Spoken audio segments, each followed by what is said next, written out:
দেননি? আমার পার্সপেক্টিভ হচ্ছে আমি রাজনীতি মানে দলে যাব কোনো না কোনো সময়, বাট নট রাইট নাও। আমি এই সময়টাকে উপযুক্ত সময় মনে করিনি। আরেকটা হচ্ছে রাজনৈতিক দল হওয়াটা এখানে ছাত্রদের পক্ষ থেকে গুরুত্বপূর্ণ ছিল। ছাত্ররা যারা হচ্ছে এখানে নতুন দলের সাথে যুক্ত হয়েছে, তারা ওই জরুরতটা অনুভব করেই কিন্তু সেখানে গিয়েছেন। তাদের প্রতি আমি সাধুবাদ জানাই।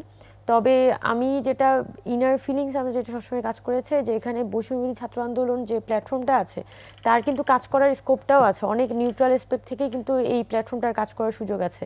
এখন যেটা আমি একটু আগে আপনাকে বললাম, খুবই র্যাডিক্যাল একটা কথা যে পলিটিক্যাল কালচারটা আসলে বাংলাদেশে কেমন হবে। এটা তো পলিটিক্যাল কালচারগুলো তো শুধুমাত্র পলিটিক্যাল পার্টির বৈঠকে ডিসিশন হবে এমন তো না। পলিটিক্যাল কালচার একটা সার্বিক পরিবর্তনের ব্যাপার।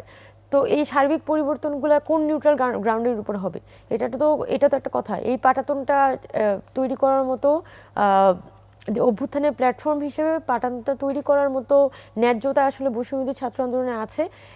এবং এছাড়াও আমাদের জুলাইয়ে যারা শহীদ হয়েছেন, আহত হয়েছেন, তাদেরকে নিয়ে যেভাবে আসলে বৈষম্যবিরোধী ছাত্র আন্দোলন কথা বলে যেতে পারবে, বাকিরা তাদের পলিটিক্যাল পারপাসেই কিন্তু এই জায়গাতে ইনভেস্টেড থাকতে পারবে না।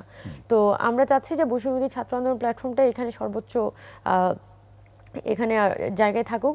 আর আমার জায়গা থেকে আমি এখনো ছাত্র আছি। আমার শিক্ষা জীবন শেষ হলে আমি শিক্ষা জীবন শেষ করে পলিটিক্সে মুভ করার ব্যাপারে আগ্রহী থাকতাম। আর আমি যেহেতু এখনো ঢাকা বিশ্ববিদ্যালয়ে আছি, আমি আমার ছাত্র রাজনীতির বিষয়ে